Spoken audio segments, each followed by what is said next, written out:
I think that community aspect is core to what it means to be a creator in 2025. It is still about creating the dialogue between them, between their audience, between members of their audience.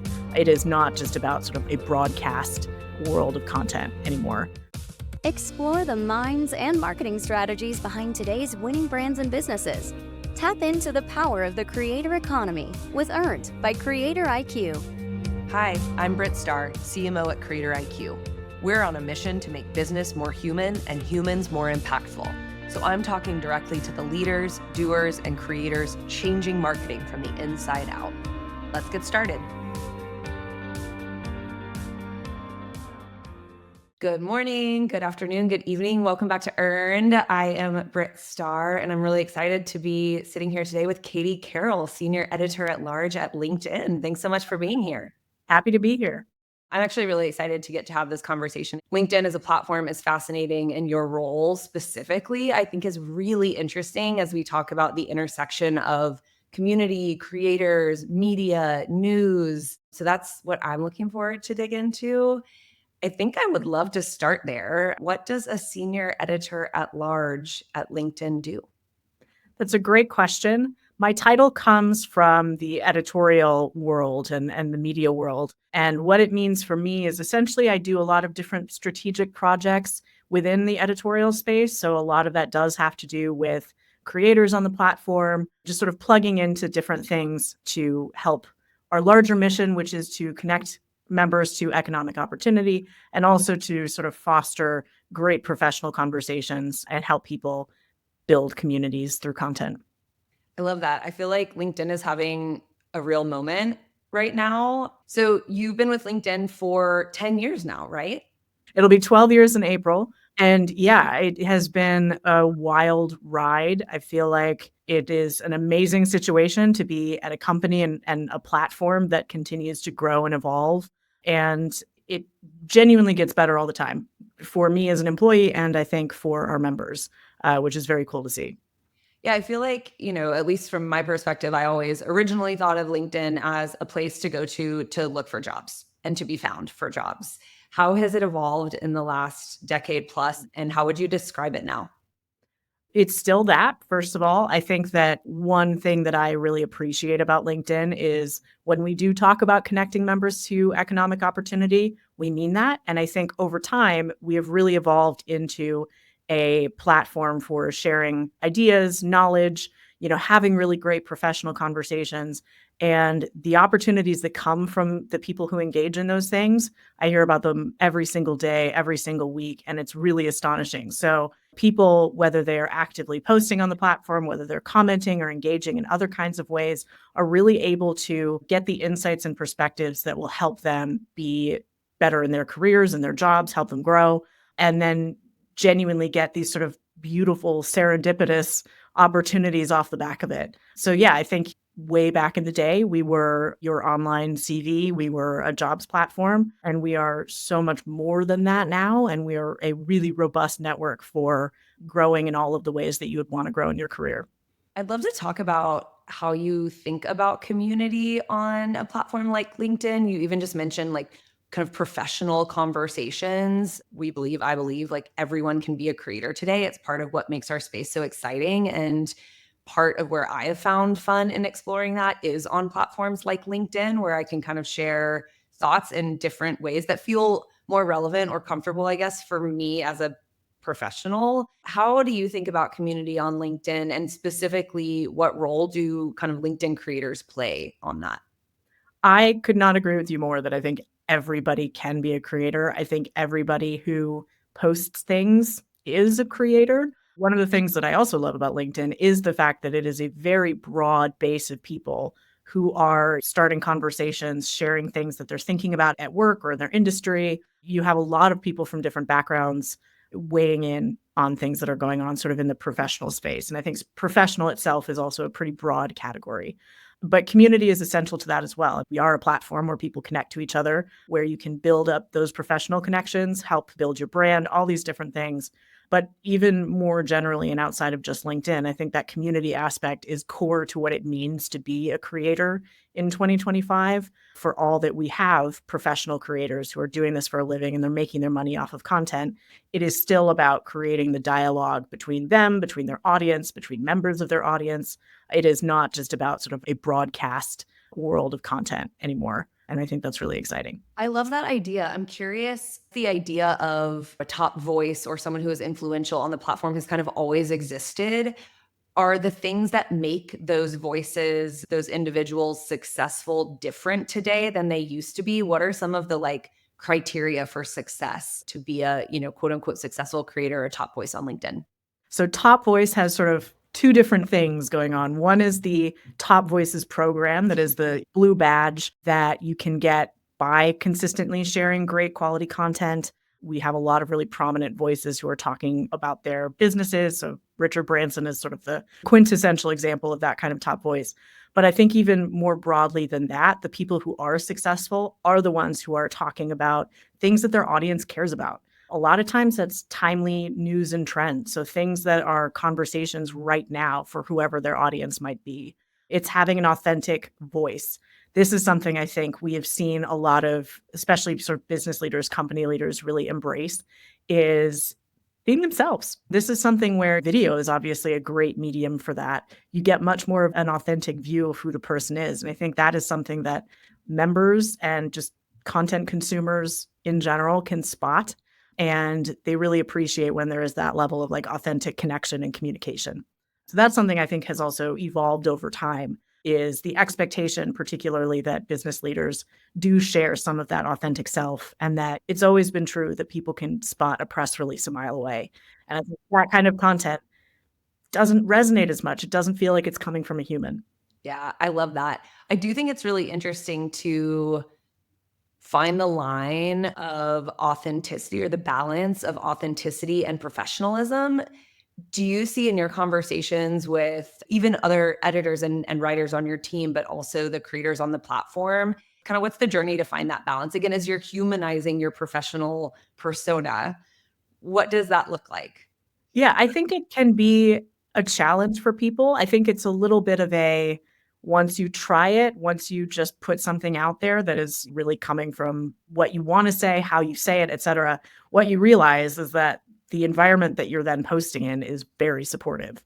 I love the fact that LinkedIn, for one, it's none of it is anonymous. It's all attached to your professional identity. People know when they comment on something that their boss or their potential boss can see this. And that does shift the kinds of conversations that happen. And what I find is that it's a very supportive place. And the more you can be that sort of authentic voice and authentic self, you will get those kinds of responses back. And that becomes really gratifying, and it becomes a lot easier to then keep going with it. But yeah, we're not a platform for cat videos. That's okay. That exists elsewhere. Exactly. That's not us. And I think that if you can ground what you're talking about in sort of your own experiences, your own sort of thoughts or analysis based on your expertise, and I believe everybody has expertise to share and that is valuable, that can help kind of grease the wheels a little bit and make it feel less intimidating. So, start with something you read that you're thinking about and that you have some interesting thoughts about. Start with something that happened at your job that you want an advice about. I think we're seeing a lot of people, I've noticed this since the pandemic, people be vulnerable, people ask for help or advice, and that resonates really well. And people, I think, are very open to, as I said before, supporting each other with that kind of content. I love that vulnerability. It's something I've noticed on the platform as well. And I find it really refreshing, especially from people who are really accomplished in their career, that you wouldn't always get that side of them or that version or that honesty, I guess. I think it's also the other thing you said that was really interesting is expertise, but also it's perspective, right? You don't have to always be like teaching, but if you have a unique perspective on something, I think it's valid to share it. And I think that's like a really interesting difference too. I think it can be intimidating to think about how to articulate your expertise, but articulating your perspective is something that, I don't know, there's like nuance in those words. I agree. There is nuance there. And I think articulating your perspective is a bit more about what you're giving to people rather than I think what you are sort of performing or how you are trying to sculpt how you're showing up a little bit. A lot of the content that I find most interesting personally is just somebody giving, here's my take on this thing that just happened. Or, I've been thinking about this development in my industry and here's kind of my like quick reactions to it or something like that, where you're getting a look into how they think. And that very often I think is the best way to show your expertise, because how you're thinking about this stuff is interesting and relevant and unique to you. Yep, I love that. Okay, as someone who has an editorial background, you mentioned even your title is kind of rooted in the world of editorial journalism. What role does LinkedIn News play? How is that kind of changing and evolving over time? So LinkedIn News, we have a core team of journalists, but we also have producers, community creator managers, program managers, et cetera. It's a very multifaceted team overall. But we have a core group of people who are doing original reporting and features, both written features and also video productions, podcasts, et cetera. And then we also have people who are curating member perspectives. So if you look on the right sidebar of desktop, or if you go in the search tab of the app, you can see a bunch of curated trending topics. So we have a team who's scouring, here's what's happening in the news, and then here's what people are saying about it. And so that's just one of sort of many things that we're doing to essentially make sure that we are getting a well-rounded view of what might be happening, what trend might be going on in whatever the space might be, based on the expertise of our members, because we have these really rich conversations happening on the platform. I'm wondering, does news start on LinkedIn, or does news curate kind of off platform and then again provide that filter or perspective? It's both. So we absolutely see companies and executives breaking news on LinkedIn. Interestingly, earnings reports have become a really great space for us. A lot of the CEOs of these companies sharing videos, especially going really in depth about sort of what led to these different company results. And those end up being fascinating, sort of behind the scenes looks at what's going on and then the conversations around what it means. So we have that. And then on the other side, we also do have just coverage of things that are happening out in the world. So it's a mix of both. It's a very nice sort of always moving, constantly shifting news landscape. But yeah, we're seeing increasingly executives, I think, are turning to LinkedIn to break news, which is great to see. That's really interesting. I love that. Again, it's there is almost vulnerability in that. It's accessibility around things that have been very closed or only really seen, known, heard by kind of a select few. It's almost takes from the boardroom. I know different, obviously, than earnings, but I think that's really interesting. Again, just creating more accessibility around milestones or pieces of career paths that are not yet available for you. Obviously, that's not what these CEOs are trying to do, but as a user seeing that, as a community member seeing that, that might not be something I've had access to before. Yeah, absolutely. I think hearing directly from these people about what's happening behind the scenes that led to an acquisition, or what might be going on in terms of conversations around some of these developments or their company strategy, or yeah, as you said as well, them talking about their own career growth. There's a lot to be learned from people who have hit the C-suite. And it's well, how do you do that? How did they set themselves up for that? And I think what is really appealing for these executives and these companies is they are speaking directly to their audience. Their employees are there, stakeholders are there, investors are there, press is there. So they're reaching the kinds of people that they would want to get this message out to anyway. And it does then create an opportunity for a dialogue or a conversation that can be extremely rich and valuable, obviously for the people consuming it and reading it, but I think for them as well as sort of a feedback tool, finger on the pulse of what's happening and what the response is to some of these news stories. Yeah, I love that. Okay, you've talked a little bit about vulnerability, authenticity, not just kind of getting up and posting a press release. What are some other, what works, what doesn't work, common missteps, and then things that people should really consider as they create content on the platform? I am a big believer, as we have talked about, of authenticity, of sharing unique perspectives. I think this is true on every social platform that has ever existed, is that people will try to, hack the system. They will think about formats that are going to encourage engagement or things like that that are sort of just not great approaches to content. So those are my immediate don't do this. Anything that feels like it is blatantly growth hacky is just not going to come across as authentic. It's going to read promotional or spammy. So that's a definite no. I think each person has a different reason for being active and a different set of goals that they're trying to accomplish. So think about what those goals are and figure out what your content strategy is based on that. So, what you decide to talk about, how frequently you post, how you engage with different people, who you're trying to reach and build an audience among, all of that is going to differ depending on what you're trying to get out of it. So I think it's important to start there.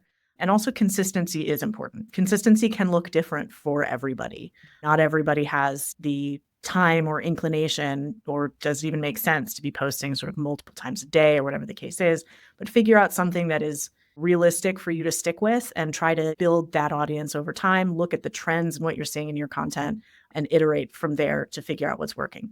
I love that. Do you see more traditional creators coming onto the platform?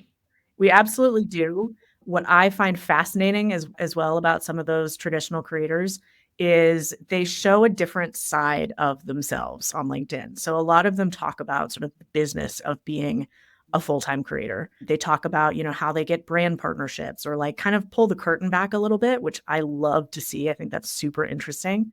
And then that also opens the door for kind of whatever you are trying to do as a creator, there will be a place for you on LinkedIn. So I think some of the obvious fits are creators who might be talking about professional topics, talking about career topics, that kind of thing. But if you are trying to build a brand through content, which all of these people are, there is a whole story to be told about how they're doing that.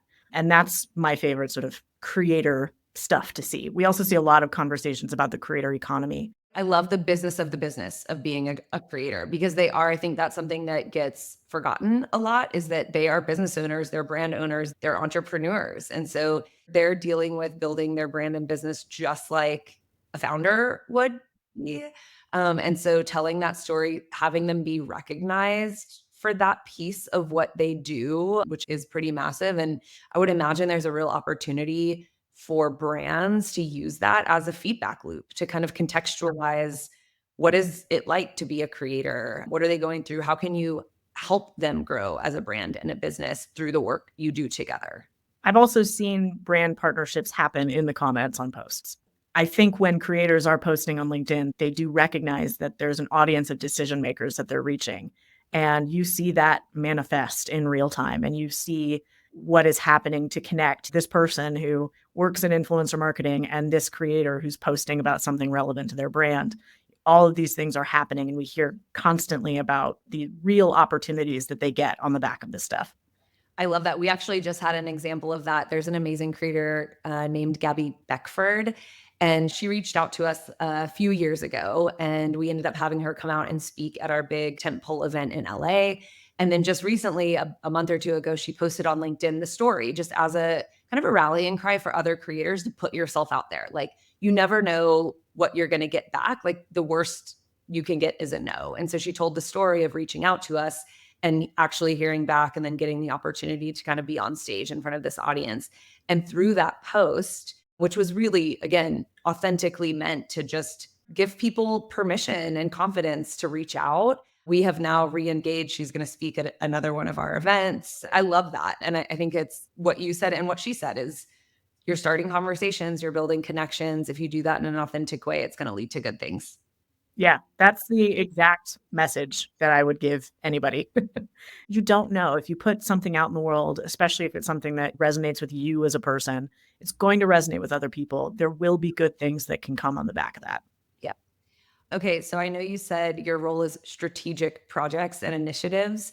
What are you most excited about in the coming, say, I don't know, year or two of LinkedIn?